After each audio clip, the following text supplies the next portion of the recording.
Chris here, Green Sabre, Doom Telly Time, episode 86. And I'm doing a slight side arc today. I'm going to do the Thomas at Merciful Metal. He put a little contest on as such, which I like the idea of. I thought it was a great plan. So I'm going to have a go at that. That's the idea at least anyway. So yeah, I'll crack on with that shortly. Firstly, updates. I'll start with CROWSBLOOD. Writing, rehearsing. Yeah, all going well. We're not a million mile off having the album sort of concept as such, song-wise, finished. And then we're looking at, ideally, going into the recording studio around May. At some point, early May, I want to say. So, yeah, very much looking forward to that. We do have this gig, of course, as well, in between whiles, which I suppose is a smidge inconvenient with the writing and recording plans and such, but it'd be a good idea for us to try the songs live, flesh them out as such. But, yeah, we're playing the From the Crypt, Rich from Gods of Hellfire. He puts it on every year now. This will be the third time I've played it as well in my various guises. Well, we're on, it's a 2-dayer this time. It's I can't remember the fucking days, but it'll be the Easter Sunday. So is that the 19th or the 20th? It's that weekend anyway, the Easter Bank Holiday weekend. Night Train, Bradford. We're playing the Sunday lineup, not the Saturday, Sunday. And I think we're like either second or third on or something, Night Train. That'll be our debut gig. And only gig for a while, because like I say, recording is taking precedent. Whatever the fucking word is. Anyway, that's priority. So yeah, that's CROWSBLOOD. Green Sabre gig this weekend coming. Parish in Huddersfield supporting GODTHRYMM, with Iron Void and Wolves in Winter on the same bill. £10. Get your tickets. There'll be a link down below somewhere for it. Be lovely to see you over there. Yeah, we're opening that, so that's immediately on the horizon. A gig as well, which I've known about for a couple of weeks now, which I fucking forgot to mention in the last couple of updates, is we are also announced to be supporting Mastiff and Goblin Smoker. Again, Bradford, the Underground this time, though. Very much looking forward to that. Mastiff are a massive band, really, for want of a better word. Mastiff almost, but yeah, thrilled to get onto that lineup. So yeah, Mastiff, Goblin Smoker, that's March, Friday night, Friday the 7th of March, Underground, Bradford. On my socials I've been sort of very loosely advertising that as such, but that's rolling along, just over a month away. Cannot wait for that. So yeah, that's the Green Sabre updates. GODTHRYMM updates. Writing is going on in earnest. Last couple of weeks I've been over at Amish's and we've been fleshing out a couple of the new riffs, and I tell you what, it's sounding fucking magnificent, massive, great. Can't wait to get recording these. Again, that sounds like it might be May that we're looking at going into the studio properly, certainly with the drums and bits and pieces and stuff, but like I say, we're beavering away in the background now. And besides that, this gig on Saturday the 8th of February, Parish, Huddersfield, we headline. Yeah, can't wait. So busy over the next few weeks and months for all three of my bands. But yeah, great. Right, that's the band updates done. So let's crack on with the video. And as I said at the top of the video, Thomas over at Merciful Metal, yeah, did a little contest. 3 questions. Don't know if there's any prize or not. I just liked the fucking idea of it. So yeah, I'm having a go at this. So question 1 is an album that you're currently spinning. Question 2, 2 albums that you've not listened to in over a year. And question 3, 3 not albums that you've not listened to in years and would, in actual fact, struggle to say what they sound like. So, yeah, this was a ways of... Thomas made a really good point about sort of collector scum and all that kind of stuff, which I am a part of. I collect a lot less than some of you guys on here for space and for financial reasons. But, yeah, he made a really, really good point. There's all these vast collections that a lot of people keep adding to by the hour and stuff. And it was a good way of saying, do you know your collection? Do you actually know it that well? Now, in my case, yeah, I've only got about 500 vinyl. I think it's 508, 509, something like that. It's not going to grow massively, as I've mentioned, as well, is because I just don't have the room currently. So until I do, and at current vinyl prices, yeah, that's not going to grow exponentially anyway, let's put it that way. But it was a great idea to get to know your collection, so let's crack on. And the first one, for any of you that followed my social media, I was very excited about this recent landing. I've been spinning other stuff, but it was a ways of me showing off my latest edition, and also it has been getting a proper good hammering. It is finally in the collection. Dissection's classic debut, The Somber Lane, on vinyl. My only dissection on vinyl, I should add. I've only got Storm of the Light's Bane on CD, and I don't have a physical of Rain Chaos at all, because even the CD goes for fucking daft money. But yeah, absolutely love this. So there, I was going to say, take it out of its sheath. There is a secondary sheath that it's in. But this is the version with just black vinyl. There was none in stock of the other ones, but check this out, kids. Look, pop up. Yes. There was a lot of people I've noticed online sort of saying, what the fuck do you need a pop-up for? It's ridiculous. Why don't you need a pop-up? All albums should come with a pop-up. I think it's a great idea. So yeah, I'm just thrilled to have it in the collection. And it's one of my favourite albums ever. And I have been on somewhat of a dissection binge of late, you could say. Last few months, I've listened to almost nothing else apart from my band stuff to learn them for live purposes and all that kind of stuff. But absolutely hammering dissection at the minute, particularly Rain Chaos. That is such an underrated record. It is brilliant. I won't have all this, oh, it were kind of sellout, it were kind of this, it was weak compared to the others. It's just different, kids. Nobody wants bands to do, like, fucking relentless of the same album. It's nice to mix it up. And remember, there was a prison sentence in between this as well, so there's a big old gap there too. But I love every Dissection album. They're all 10 out of 10. Particularly the Somber Lane, which is a kind of, I would say, blackened death metal classic. You then get Storm of the Light's Bane, which is certainly more of a black metal record. They're most black metal, for definite. And then Rain Chaos, that is a melodic death metal masterpiece. They're all class. But yeah, that is the one that I've been spinning most recently, because it's the only one that I can spin currently. Well, you do spin CDs, don't you? But yeah, I've been absolutely battering that. So, but I'm just so happy to have it in the collection. So my answer to question one is Dissection, The Somber Lane. That is what I'm currently spinning. Question two albums that I've not listened to in over a year. So I will go with, firstly, somebody showed this recently as well. This classic, Deicide's debut, self-titled, an absolute monster of a record. But weirdly, Deicide are one of them bands that, I mean, this is an absolute straight-up death metal classic and would likely be in would definitely be in top 10 death metal records of all time. I would argue that Deicide haven't done a tremendous amount else other than this, though, and that's just a personal opinion.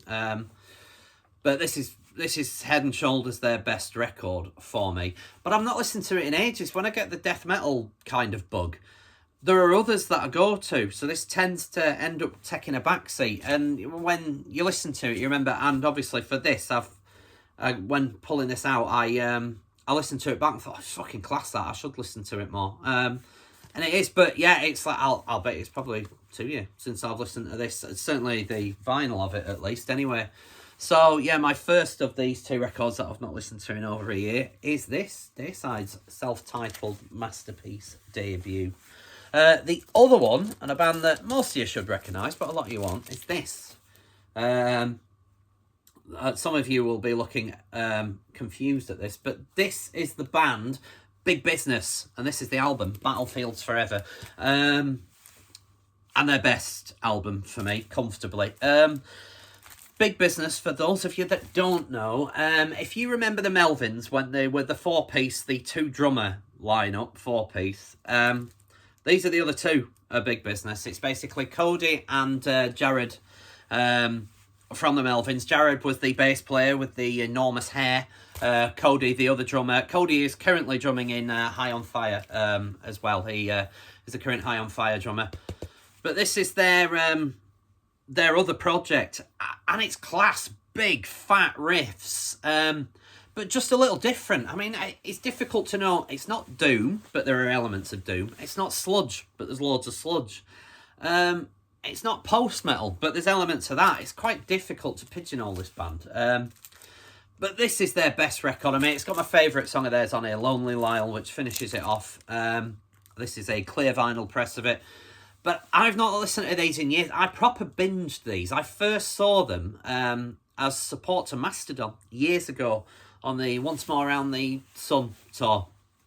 I'd seen them on the lineup and knew no about them, and it were a mate that I worked with that said, "Oh, well, you know that's them two from Melvins, don't you?" I'm like, I did not know that, but now my interest has piqued. Saw him live, magnificent. When you consider it is drums, bass, and vocals, that's it. No guitar. But fuck me, does it work. Tremendous two-piece live. Brilliant. So, yeah, I was hooked from that point onwards, which will be, I don't know, 2014 was that? Around that neck of the woods. Which is approximately when this one came out, I think. Or is this 2015? It's one of them where there's next to fucking no information on the... but this is definitely when I started recollecting vinyl again in 2015. This was one of the first ones I picked up. So, anyway, it's found that neck of the woods. Yeah, so I saw them again. They supported the Melvins, so they did like a double shift of Sonic Gorilla supporting the Melvins, and it was that lineup of the Melvins as well. Fucking fantastic. But yeah, since proper binging on them back then, it's probably several years again that I've not really listened to these, but they're ace. Like I say, this is standout. The album that followed this, Command Your Weather, that was 2017, I'm going to say, was also decent, not quite as good as this. And the album that followed that, The Beast You Are, that I want to say is 2020, 2021, something like that. That is their most recent release.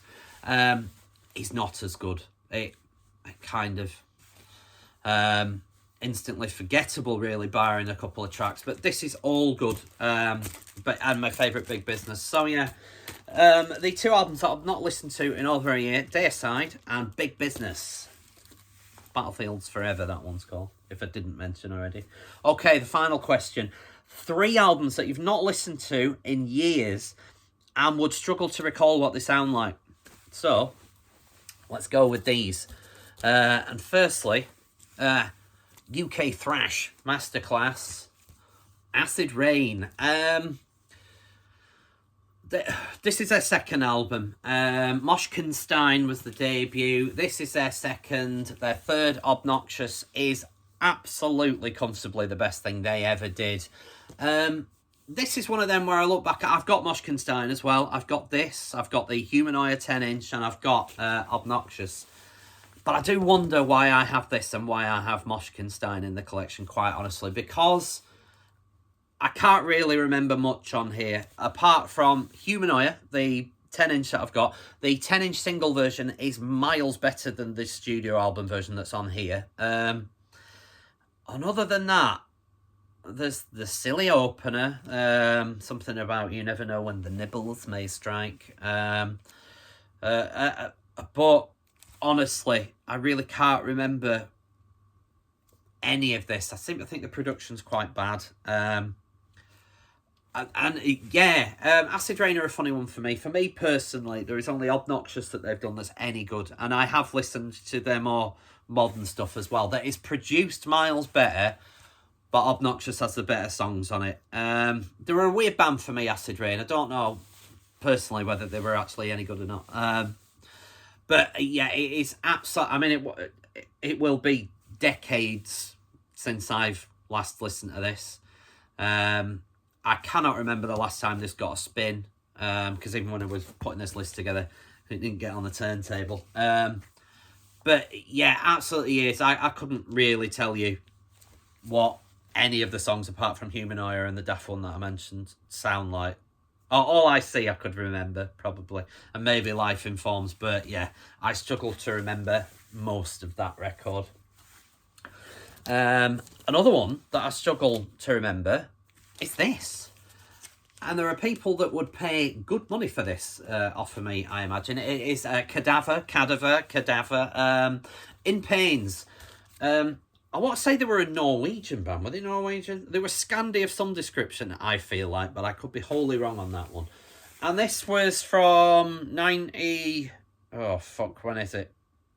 It's on Earache, and it's Mosh something or other. 91 or 92, something like that. They were death metal, but it had a slight thrashiness to it in places, I would say. But, I mean, bear with me, because I don't really remember it massively. I know people that speak very, very highly of this record, and it's weird. It's one that's never really grabbed me. There's just something about it. It just felt like there was a surprising lack of heaviness to a lot of it. There's some great riffs on it, if I recall. But, yeah, there's a lack of heaviness that...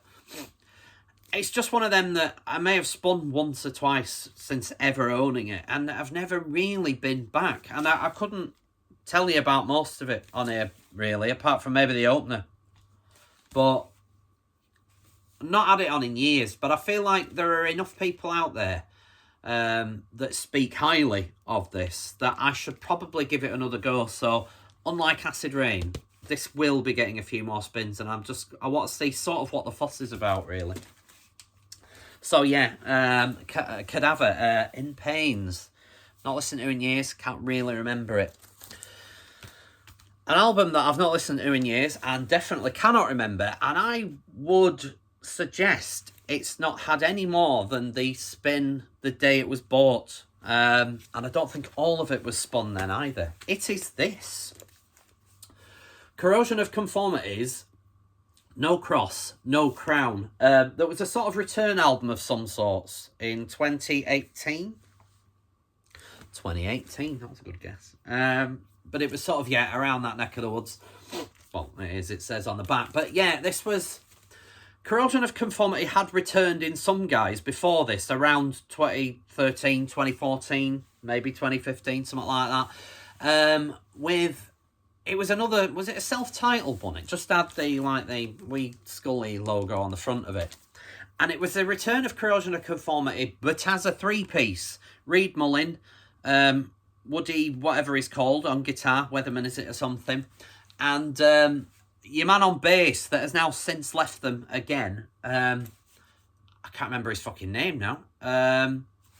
But yeah, the guy that was the bass player with the sort of crazy hair that did a lot of vocals. Well, they returned with that album that was a weird kind of cross between some of their hardcore-ish days and maybe straight-up metal record, sort of alternative. It's very difficult to know what to describe that album, but that's not the one I'm talking about. But the reason I'm on about it is that I did go and see them on that tour that I would probably suggest was one of the more disappointing gigs I've ever been to. Because it was Corrosion of Conformity, and you just like... And most people were hoping, I think, for a few of the classics. But as it was a three-piece, all they did was that new stuff and concentrate on the older when CLC were a hardcore band. The older stuff. So, yeah, they played half of Vote With a Bullet, that Reed Mullins song, and almost sort of gave up halfway. Opened with the... oh, fucking hell. The... That one off of Deliverance. Open with that, but just the opening 4 bars. Before then going into one of the other hardcore ones.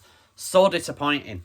But anyway, what I'm going in a roundabout way of saying is that this was the return of Corrosion of Conformity with Pepper Keenan as frontman, guitar and vocals.